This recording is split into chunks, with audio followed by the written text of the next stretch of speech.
Here's something I've noticed after 30 years of working with people on sleep and energy. Most of them already know what the problem is, not in a technical sense, not a specific mechanism, but in a gut sense.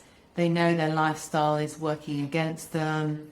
They know they need more stillness, more recovery, less stimulation, a different pace. They know, they just haven't actually changed it. And that gap between knowing and actually changing is where most people live for a very, very long time.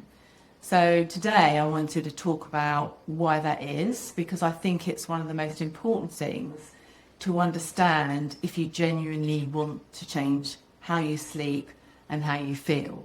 Not just manage it better. The okayish trap is what I call it. Let me describe someone you might recognize. So she's managing well, she's hitting her target, she's holding her commitments, keeping things moving. She wakes up at 3 a.m. sometimes, she sort of goes back to sleep, she's tired, but not collapsed. She's functioning, just not fully. She's tried some things like magnesium, maybe a sleep app, a better wind down routine. They helped a bit, but nothing really changed, not a lasting change anyway. And so she's accepted this state, this version of okay, and quietly stopped expecting more. What she hasn't done is looked at the actual lifestyle, because looking at the lifestyle means potentially changing it. And changing it significantly means disrupting something. However imperfect, it's working well enough to keep going. That's the okayish trap. Not bad enough to stop, not good enough to be what you're capable of. Why we only change when we're forced to isn't really a character flaw, it's actually very human. The way we relate to habits and familiar patterns is that they become invisible. We repeat something long enough and it stops registering as a choice. It's just how things are. And changing something invisible requires a deliberate act of will that most of us won't generate without a compelling reason. The compelling reason for most people is maybe it's a crisis, it's a health scare, a relationship that's reached its limit, a season so relentless that the body just stopped cooperating. That's when people genuinely change, when the cost of not changing becomes higher than the discomfort of changing. Before that point, we adapt, we compensate, we manage. Here's the thing about managing. It works until it doesn't. And while it's working, you can't really see what it's costing you. It shows up slightly. It's like slightly less energy than you used to have. Maybe a focus that isn't quite as sharp as it was.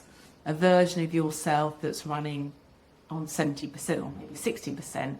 And calling that normal. Full energy, clear thinking, waking up, genuinely feeling ready. You might not have experienced that consistently anyway for a very, very long time. You stop believing that it's available to you even. You think it's about age or about the stage of life or the demands you're under.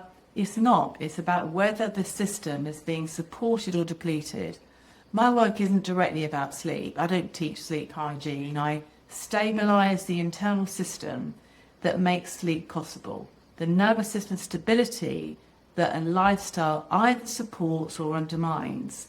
When you start looking honestly at the lifestyle, not with the intention to become someone different, but with genuine curiosity, whether the way you're living is giving your system what it needs, that's when things change. Not overnight, but they change properly.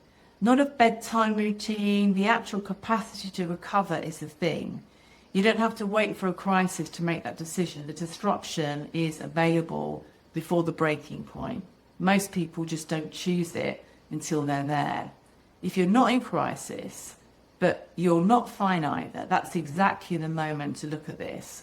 Not from panic, but from a clear decision that okayish is just not enough. So if any of this landed, the instability quiz is a great place to start. It takes 5 minutes, completely free, and it will show you what your system is actually doing, where the compensation is happening, and what your real picture looks like. The link's below. I'll see you in the next one.